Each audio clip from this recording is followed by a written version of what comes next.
యెహోవాను నమ్ముకొనుడి, యెహోవా వానికి ఆశ్రయం. 10 మంది కుష్ఠరోగులు, వారికి కుష్ఠు వ్యాధి వచ్చినప్పుడు వారు ఎక్కడికి వచ్చారంటే యేసు ప్రభు దగ్గరకు వచ్చారు. యేసు ప్రభువును ఆశ్రయించారు. అయ్యో దావీదు కుమారుడా, మా కుష్ఠు వ్యాధి మమ్ములను మా బిడ్డలకును దూరం చేస్తుంది. మాకున్న బలహీనత మా భర్తకు భార్యకు దూరం చేస్తుంది. సమాజానికి రక్త సంబంధానికి దూరం చేస్తుంది. ఇప్పటికీ ఈ బలహీనతతో ఎన్నో సంవత్సరాలు మేము కడగా జీవిస్తున్నాం, దూరంగా జీవిస్తున్నాం, వెలుపట జీవిస్తున్నాం.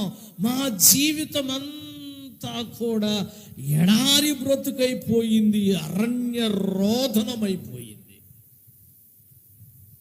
యేసు ప్రభుని ఆశ్రయించారు.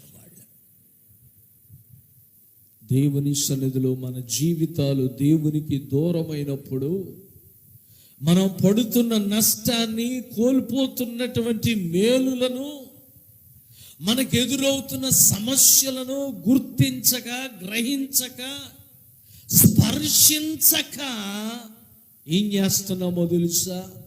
ఆయనను ఆశ్రయించాలి.